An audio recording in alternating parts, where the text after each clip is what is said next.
that certain people are masters who give orders, and others are servants or slaves who follow the orders. That's called having a job. Having a job means spending most of your waking hours in a condition of subordination to a master that Stalin never achieved. Stalin couldn't tell you at 3 o'clock you can go to the bathroom for 5 minutes, or here's the clothes you have to wear, or here's the path you have to take from this point in the warehouse to the other point. And Stalin couldn't do that. President Xi in China can't do that. But that's the life for most people. That was bitterly opposed for millennia, back to classical Greece and Rome. It was recognized that there's no assault on human rights and dignity harsher than being subordinated to a master. Of course, they excluded slaves, women, poor, and so on, but that was the principle. And that was the guiding principle for working people in the early Industrial Revolution, right through the 19th century. Well, finally sort of gotten beaten out of their heads. But that's something that's not far below the surface, should be revived. Why should you take orders from a master most of your waking life? There are other ways to organize. Production can be organized by the workers. You can have cooperatives, collectives of various kinds. In fact, working people and farmers in late 19th century America, vast majority of them, wanted to create what they called a cooperative commonwealth, where the people themselves would cooperate to organize work, life, communities without masters. Well, it was crushed by plenty of violence, and also by plenty of ideology, doctrine, imposing Gramscian hegemonic common sense. And now it's regarded as a peripheral position, but it can come forth. Well, those are among the consequences of capitalism. People are, I imagine, usually struck when they hear these kinds of ideas about wage slavery, at least in this country.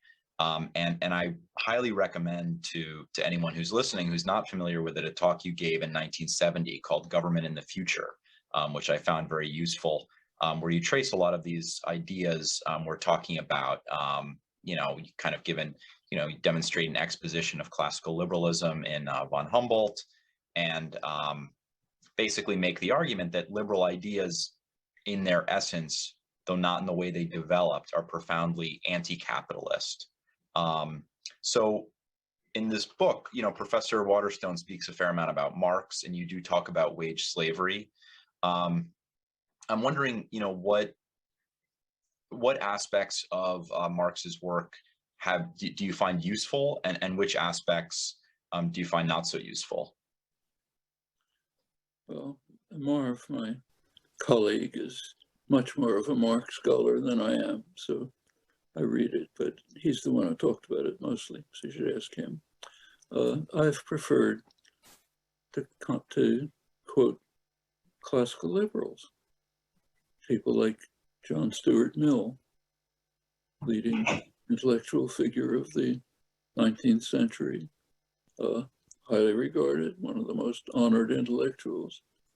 His view was that in a properly ordered society, there should be no masters and no servants. Production, social life should be organized by the participants in a democratic, participatory fashion. That Abraham Lincoln and the Republican Party are the ones who used the term wage slavery, not Marx. American workers had never heard of Marx when they picked this up. This was the Republican Party. Considered it intolerable, except as a temporary measure till you become free. Now, Lincoln and the Republican Party talked about individual freedom till you become individually free. But the working people and farmers in the United States, we're talking about collective freedom and a cooperative commonwealth, far beyond the Republican Party or even classical liberalism. Well, I think those are ideas that we should resurrect. There's plenty to learn from Marx. For me, the most, at least personally, the most important parts are the historical analyses, which are pretty insightful, and many of the concepts, fundamental concepts like alienated labor, exploitation, and so on, which incidentally were fairly common coin in the late rationalist, early romantic period. People like Humboldt, for example.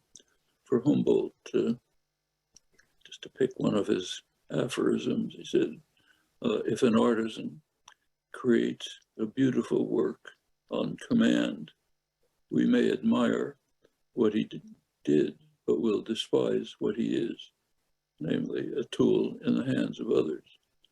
And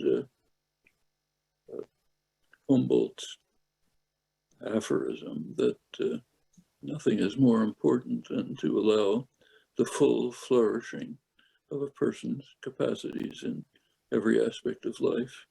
That was taken by Mill as the epigraph from On Liberty, his famous work. So this runs right through our own history, right through our own tradition.